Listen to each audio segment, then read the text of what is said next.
नाग पंचमी की कथा। एक नगर में एक सेठ जी रहते थे। उनके 7 बेटे और 7 बहुएं थी। इन 7 बहुओं में से 6 बहुओं के पीहर थे, लेकिन 7वीं बहू का पीहर नहीं था। जब वह गर्भवती हुई तो उसे घेवर खाने की इच्छा हुई। उसके पीहर नहीं था तो उसने एक घेवर चुराकर पानी भरने गई और अपने साथ ले गई। जाकर पेड़ के नीचे घेवर रख दिया। उसने सोचा पानी भरकर आराम से घेवर खा लूंगी। जब वह पानी भरकर घेवर लेने गई तो घेवर नहीं मिला।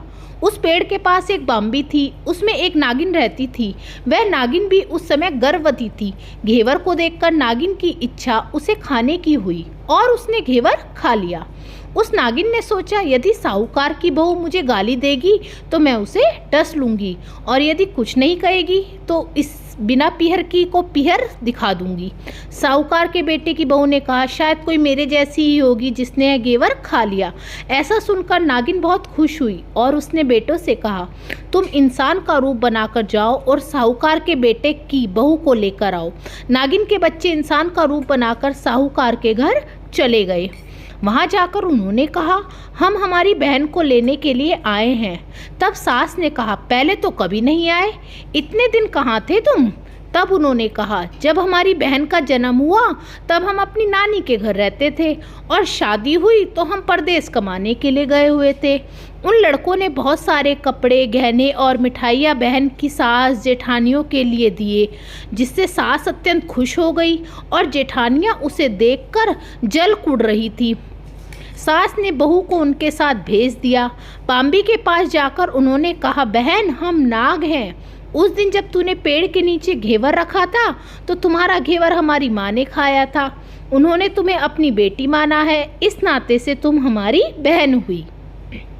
बहन अब तुम हमारी पूंछ को पकड़ लो और डरना मत। उनके कहने पर वह पूंछ पकड़कर बाम्बी में चली गई। वहाँ पर उन्होंने उसे बहुत लाड़ प्यार से रखा और सुख से रखा।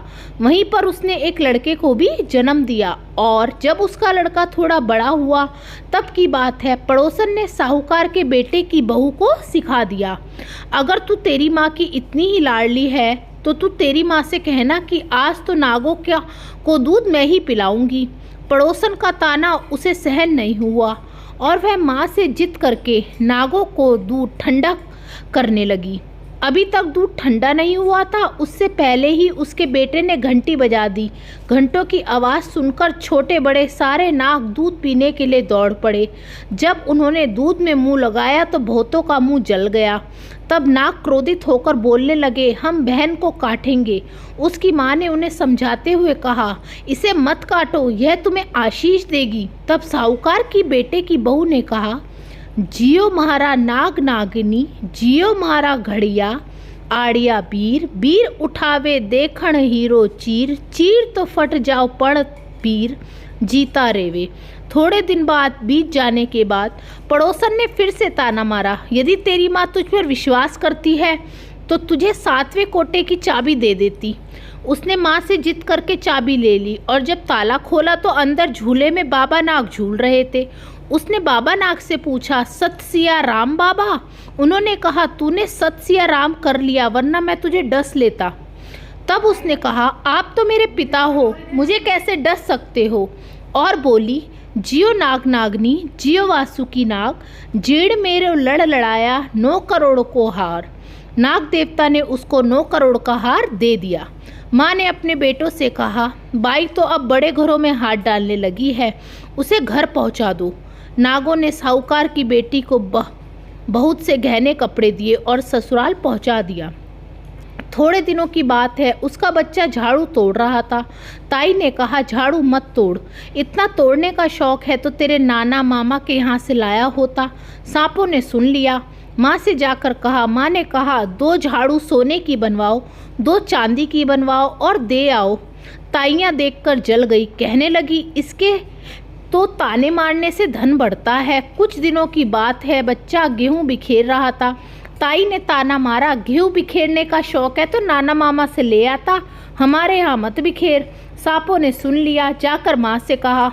माँ ने कहा, 2 बोरी दाने सोने की घड़ाओ, 2 बोरी दाने चांदी के घड़ाओ और दे आओ। ताइयाँ और जल गई, कहने लगी, इसे ताने मत मारो, इसका तो ताने मारने से धन बढ़ता है। छोटी जिठानी लकड़ी लेने गई, वहाँ सांप था। उसने सोचा सबसे छोटी को भेजना चाहिए, सांप उसे खा जाएगा तो मुसीबत ही मिट जाएगी। छोटी बहू लकड़ी लेने गई तो वहाँ सांप बैठा था। बोली, भैया राम राम राम। सांप ने झट से बिछुए दिए पहनकर छमछम करती चली आई। जिठानियाँ देखकर जल गईं। 2-4 दिन बाद पान की गड्डियों में एक सांप देखा तो बड़ी जिठानी ने सबसे छोटी को पान लेने भेजा। उसने सोचा आज तो इसे सांप अवश्य काट लेगा। सांप को देखकर छोटी बोली, भैया घर का क्या हाल चाल है? घर में सब ठीक तो है ना? सबको मेरा राम राम कहना। सांप ने मूंदड़ी पहना दी। जिठानियाँ फिर जल कुड़ गई। उसका पति दुकान से आया तब सिखा दिया कि तेरी बहू के तो सांप बिच्छू से दोस्ती है। साहूकार का बेटा अपनी बहू से रात को कहने लगा, सच सच बता, सांप बिच्छू तेरे क्या लगते हैं जो तुझे काट खाने के बजाय तुझे कहने देते हैं? बहू ने कहा, वे तो मेरे भाई भतीजे लगते हैं। फिर उसने सारी बात अपने पति को बताई। पति ने कहा, तो क्या तेरा भाई भतीजे तुम्हें ही बुलाते हैं, कभी अपने जमाई को यानी हमें तो नहीं बुलाते? आने कोने में छुपे सांपों ने बात सुन ली और जाकर अपनी माँ से कहा। माँ ने कहा, दोनों को बुला लाओ। वे इंसान का रूप बनाकर दोनों को व उनके बच्चों को अपने साथ बुला लाए। खूब कपड़े गहने देकर तीनों को विदा किया। ऐसी समर्थ पीहर नाग पंचमी की कहानी कहने वालों को, नाग पंचमी की कहानी सुनने वालों को सबको मिले। जैसी अनपढ़ी वह पहले थी ऐसी किसी को भी ना दे। यह नाग पंचमी की सबसे श्रेष्ठ कहानी है। कहा जाता है जो सारे ध्यान से यह नाग पंचमी की कहानी सुनता है उसके घर धन धान्य की कमी नहीं रहती और वह भी साहूकार की तरह धन धान्य से भरपूर हो जाता है। तो एक बार जोर से बोलिए, जय नाग पंचमी।